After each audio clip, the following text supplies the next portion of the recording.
Téléspectateurs d'ATV, je vous dis bonsoir et merci d'être au rendez-vous pour votre émission Antiepeia. Actu ce soir, la santé mentale, un sujet longtemps tabou qui est devenu une véritable urgence publique dans nos couples, dans nos lieux de travail, dans nos vies quotidiennes tout simplement. Téléspectateurs, elle vacille et d'ailleurs elle fragilise notre société. Ce fléau touche toutes les générations et toutes les classes sociales, sans exception. Pour en parler avec nous, une professionnelle qui accompagne au quotidien ceux et celles qui traversent ces épreuves, Gladys Marie-Florine, psychologue. Mais avant tout, on vous a posé la question dans la rue, direction Le François, santé mentale. Quand la société craque, c'est ça qui capable.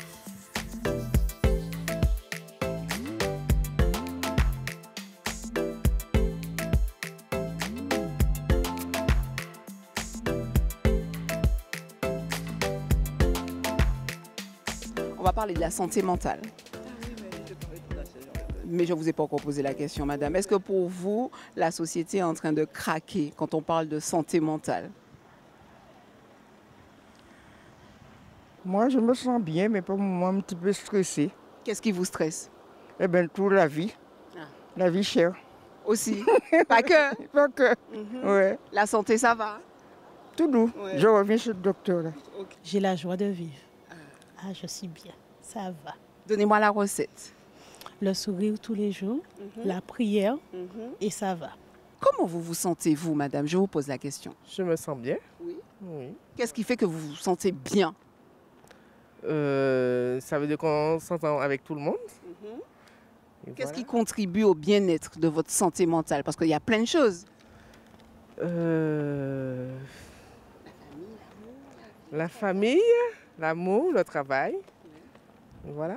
On est surchargé et oui, un petit peu surchargé avec tout l'aspect financier, l'aspect de la vie courante. Ça aide pas. Comment vous faites face, madame, à ça? Madame, je prie beaucoup. Ça aide. Et j'ai ma famille, j'ai mon mari qui me supporte et puis voilà. J'aime bien qu'il me supporte. Oui, il me supporte. Non, mais c'est vrai que c'est mieux d'être deux. La société est malade, elle est plus que craquée. Elle est très, très, très malade. Il y a des gens qui sont beaucoup plus mal que moi. Donc, je me sens bien parmi nous dans le barré, ça, où nous toujours une santé, on a un petit problème. Ça, nous avons en l'âge aussi. Une belle qui tombe en l'or. Des moments de il y a bien suivre le reste en bagaille là. Bon, et puis dans le bagaille qui avant il était allé vite, après il n'est pas allé vite. Il y a des problèmes de montage aussi. Donc, nous avons fait. Puis... Est-ce qu'au niveau santé mentale, vous pensez que notre société est en train de craquer? Oui, ils sont en train de craquer parce qu'il y a le stress. On a le stress au travail, on a le stress d'être parent, on a le stress de tout maintenant. Je ne sais pas pourquoi, mais plus ça va, plus on est stressé. Alors au final, effectivement, la santé mentale, ça joue. On est dans un débordement très collectif. Je pense que les gens en ont marre et ils sont fatigués et ça se voit. Ça se voit dans les comportements. On a beaucoup moins de personnes qui se contiennent, que ce soit physiquement ou mentalement. On a pas mal de suicides, pas mal de maladies mentales qui se développent. On invente même des noms maintenant. Et puis oui, physiquement, on voit que les violences, voilà, les gens ne se retiennent plus en fait. On n'a plus de personnes qui... C'est plus une question de respect en fait, c'est une question de... Je sais pas si on peut dire ça, mais overwhelming. Les gens, ils sont fatigués. Non, mais pourquoi se plaindre? On a beau se plaindre, rien ne change alors, vous voyez? Et comment faire pour que ça aille mieux? Pour que ça aille mieux, eh bien, il faudrait qu'ils baissent les prix dans les magasins. On achète ce qu'on peut. On ne fait pas des grosses courses, des caddies comme on faisait dans le temps. Voilà. Alors pour la dame, en fait, si je comprends bien, c'est qu'il faut d'abord baisser au niveau de la vie chère, voilà. Et puis ça ira mieux, tout ira mieux. Tout ira mieux. Qui ça qui a fait qu'on ne peut pas sentir nous bien en tête, nous? Waouh! Difficile, mais facile en même temps. Ça veut dire que... mais bien en tête, nous, c'est déjà nous stresser. Nous vivons bien en stress permanent, là, nous.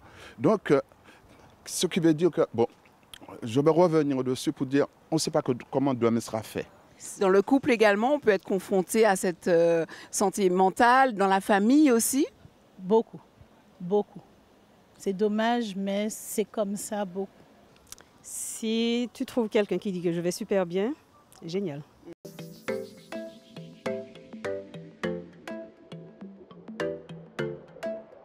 Téléspectateurs d'ATV, elle est juste à mes côtés, notre invitée Gladys Marie-Florine, qui a endossé la casquette de psychologue pour ce sujet ô combien d'actualité et tellement sensible. Gladys, comment ça va? Ça va, merci Régine. Alors, santé mentale, quand la société craque, comment la société se porte? Est-ce qu'elle est en train effectivement de craquer? Alors de craquer, peut-être que le mot est fort, mais en tout cas, effectivement, je crois qu'il y a cette nécessité de voir que la société va mal, qu'elle se porte même de plus en plus mal. Et sans avoir un discours très défaitiste, je crois qu'il faille vraiment poser le regard sur cet avant-Covid et cet après-Covid, parce que l'après-Covid a forcément laissé le Covid, pardon, a laissé des séquelles, des stigmates qui sont importants à prendre en compte justement dans notre façon d'appréhender aujourd'hui la société. Quels seraient ces stigmates justement que le Covid aurait laissé sur notre société, dans notre manière de penser, de faire, de réfléchir, de vivre la vie tout simplement? Personne n'avait connu cet enfermement pendant 3 mois, sans compter tous les confinements successifs que nous avons connus. Personne n'avait vécu justement cet isolement pour certains, ou au contraire ces grandes difficultés dans le couple, dans la famille qui ont été exacerbées, puisque cet isolement, cet enfermement ont fait que tout a pris finalement une ampleur différente. Alors bien évidemment, il y a des couples, des familles qui ont très bien vécu ça, et tant mieux d'ailleurs, mais pour d'autres, ça a été plus difficile. Dans le travail également, les façons de fonctionner ont changé, les façons de penser le travail ont changé également. Pourquoi? Parce qu'on se dit qu'à n'importe quel moment, on peut être à nouveau enfermé si une pandémie nous concerne à nouveau. Donc je crois que ça a finalement changé notre regard. Ça a changé, ça a augmenté également le niveau d'anxiété chez certaines personnes, parce qu'on a été vraiment dans une période très anxiogène, dans laquelle on entendait le nombre de décès qu'il y avait au fur et à mesure. Certaines personnes ont été concernées également par de multiples décès dans leur entourage. Donc je crois qu'effectivement, ça change notre regard sur la vie. C'est une période qui nous a aussi rendus très individualistes. On a peur de l'autre, on se tient loin de l'autre, on se méfie de l'autre, on reste seul à la maison, on reste enfermé comme vous avez pu le dire. Et ça a créé une autre société justement, parce qu'on était une société solidaire, on était dans la bienveillance de l'autre. Et ça a tout bouleversé, en effet, Gladys Marie-Florine. Alors, je dirais peut-être que ça a renforcé. Alors, c'est vrai qu'on est dans une société, la société martiniquaise a quand même un profond élan de solidarité. Il n'y a qu'à voir, quand il y a des difficultés pour les îles voisines, à quel point on se mobilise pour pouvoir venir en aide. Donc, je crois qu'il y a un profond élan de solidarité. Mais c'est vrai que le Covid est venu renforcer quand même des choses qui apparaissaient de façon très épisodique, très minimaliste. C'est venu le renforcer. Et puis d'un point de vue plus général, je crois qu'il y a différents facteurs aussi à prendre en compte. Alors, le Covid n'est pas la seule raison de cette santé mentale aujourd'hui qui se fragilise. D'un point de vue général, on peut prendre le contexte mondial qui a effectivement un côté assez anxiogène quand on entend ces conflits, ces crises économiques et financières qui nous semblent vraiment à la porte. On peut parler également de ce contexte beaucoup plus local avec les mobilisations qu'il y a eu l'année dernière par rapport à la vie chère, la montée de la violence, etc., qui ne fait finalement que nous amener à nous enfermer davantage, pas envie de sortir, pas autant, parce qu'on se demande qu'est-ce qu'on va trouver dehors. Donc, il y a également tout ça. Et puis, dans le quotidien, le travail, la famille, le couple également, et puis soi-même, notre histoire de vie et tout ce qui a pu avoir un impact justement sur nous en tant qu'adultes jusqu'à ce jour. Mais Gladys Marie-Florine, les relations de couple et le travail devraient être des sources, n'est-ce pas, d'épanouissement, enfin, voilà, qui deviennent aujourd'hui souvent des espaces de tension. Et pourquoi? Alors, j'ai envie de revenir à l'étymologie du mot travail. Travail vient étymologiquement, ça vient de tripalium, et tripalium, c'est outil de torture. Donc, je ne sais pas si réellement on est dans une source d'épanouissement. Ça dépend, parce qu'en fait, boutade, quand on fait ce qu'on aime, bon, oui, on est épanoui. C'était une boutade, mais en tout cas, ça montre que depuis les années 2000, il y a un regard tout particulier sur le travail qui peut être effectivement un espace de souffrance, qui peut être un espace de mal-être, où des facteurs de stress vont venir nous confronter justement à notre relation au travail et à cette nécessité de pouvoir faire finalement le distinguo entre ma personne et celle qui voilà, se retrouve dans un contexte professionnel. Donc oui, bien évidemment, le couple et le travail peuvent être des espaces d'épanouissement, des espaces de réalisation de soi également, mais on peut y trouver des failles, des dysfonctionnements et des choses qui nous font nous remettre en question et au contraire altèrent notre santé mentale. Mais s'il fallait définir la santé mentale, Gladys Marie-Florine, et en fait avoir une bonne santé mentale, quelle serait la recette, si recette il y a? Ce serait un peu trop facile justement d'avoir une recette. Alors quand on parle de santé mentale, il faut bien comprendre qu'on n'est pas forcément dans cette notion d'absence de maladie. Ce serait trop réducteur finalement pour pouvoir parler de la santé mentale. Donc bien évidemment, on parle de cette notion d'absence de la maladie, mais on parle également d'une dimension beaucoup plus concrète et complète, je dirais, du bien-être. Du bien-être, de l'épanouissement, du fait de réussir à avoir les ressources psychiques, émotionnelles également, pour atteindre nos objectifs, atteindre nos rêves. Donc voilà, on parle vraiment de santé mentale, d'une santé mentale florissante. Donc on est sur cette notion d'absence, de présence de maladie, mais on est également dans cette notion de bien-être avec toutes ces ressources dont on a besoin, ces outils qui peuvent nous être mis à disposition pour prendre pleinement possession de notre vie. Ça fait beaucoup pour une seule personne pour justement prétendre avoir une bonne santé mentale. Ça fait beaucoup de facteurs. On parle du couple, on parle du travail, on parle de la famille, on parle de la santé, on parle de notre société. Oui. Ça fait beaucoup. Ça fait beaucoup, je suis d'accord. Et c'est pour ça qu'il y a tout intérêt justement d'avoir suffisamment de temps d'introspection pour savoir comment je me situe dans toutes ces dimensions. Est-ce que j'ai besoin d'avoir toutes les informations qui nous parviennent des actualités, notamment des actualités anxiogènes, parce que ça fait toujours plaisir de savoir qu'il y a de bonnes initiatives qui sont prises à l'autre bout du monde, mais certains conflits, par exemple, certaines guerres peuvent avoir un impact particulièrement important sur ma personne. Donc oui, ça fait beaucoup, mais ces temps d'introspection sont importants pour justement réussir à se placer et savoir quels sont mes besoins pour justement être dans des espaces intéressant en termes de santé mentale. Quand on parle de santé mentale, on parle de souffrance. Comment elle se manifeste au quotidien? On parle d'une souffrance qui est quelquefois visible, mais invisible aussi, Marie-Florine. Tout à fait. Alors, on a effectivement la souffrance psychique qui peut se manifester de différentes façons en fonction des individus. Alors, elle peut commencer par de la fatigue chronique, par le stress également, le niveau de stress que l'on peut ressentir. Je parle souvent de stress dépassé, voire même d'hyperstress dans lesquels on peut se sentir. Il peut y avoir des insomnies, des troubles digestifs, des difficultés aussi à se lever le matin, à trouver du sens à sa vie, à trouver la motivation.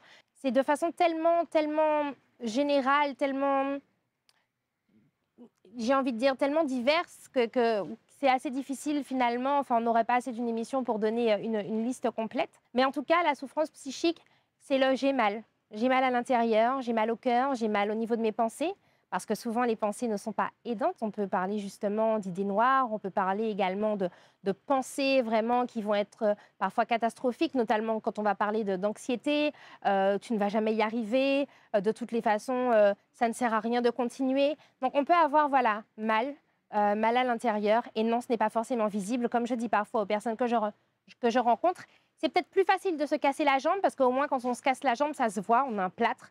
Par contre, quand on est, par exemple, en dépression, eh bien là, tout le monde a envie de vous voir beaucoup mieux. Donc, on vous dit, mais non, tu vas y arriver, c'est qu'un moment, c'est qu'une passade et reprends-toi. Mais en réalité, c'est beaucoup plus profond que ça et se reprendre ne sera pas suffisant. Est-ce qu'il y a des signes qui pourraient nous alerter quand on arrive au bord du précipice? Alors, j'ai envie de différencier les maladies, les troubles vraiment, qui justement vont nécessiter des accompagnements psychologiques, des accompagnements psychiatriques et le ressenti que l'on peut avoir. Enfin, comme je parlais tout à l'heure, on peut très bien être dans une absence de maladie mentale, mais par contre avoir une santé mentale qui est fragile, qui est altérée également.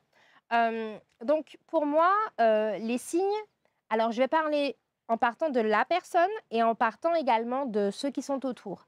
En partant de la personne, je crois qu'on peut constater parfois le manque d'entrain, un manque de plaisir, que l'on va prendre sur des activités qui habituellement nous procuraient justement ce goût de vivre, etc. À partir du moment où on perd ça, je crois que les questions sont importantes justement à se poser. L'irritabilité aussi, L'irritabilité, l'isolement, le fait de ne plus être comme avant, de ne plus être pareil finalement. Et puis également de l'autre côté, donc ceux qui sont en face, réussir déjà à poser de vraies questions. Alors c'est pas un signe, mais en tout cas ça permettrait peut-être d'avoir certains éléments, certains indices, de poser un vrai ça va. Parce que tout le monde répond oui ça va, mais sans réellement rentrer Ouais. dans...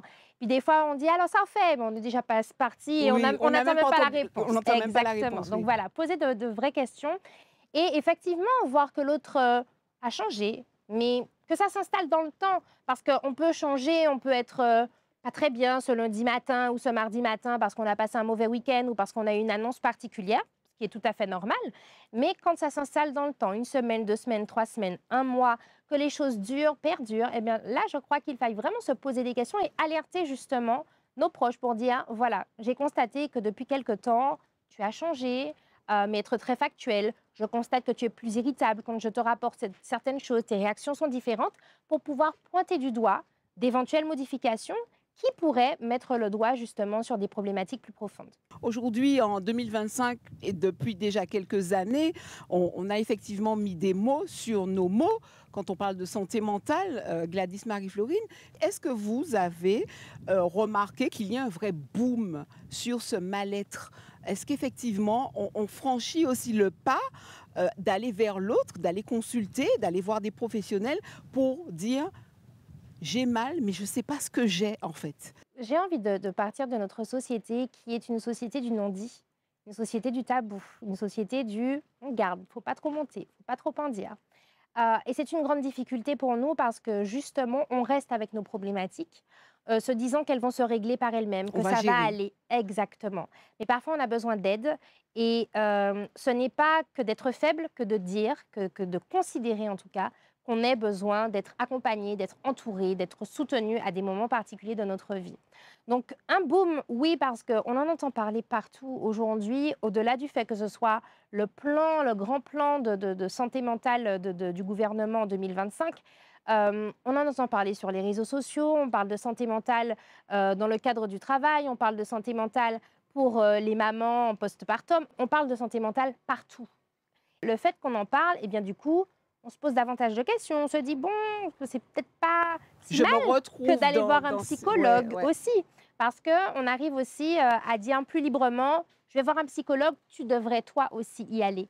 Et je crois que ce sont ces mains finalement qui se tendent l'un envers l'autre et qui finissent par se dire, bon ben, je suis pas fou, je suis pas folle. Si ma copine y va, ben moi aussi je peux y aller. Si mon père y va, moi aussi je peux y aller. Donc ça finit par dédramatiser, je pense, et rendre beaucoup plus acceptable dans notre société martiniquaise le fait d'aller consulter.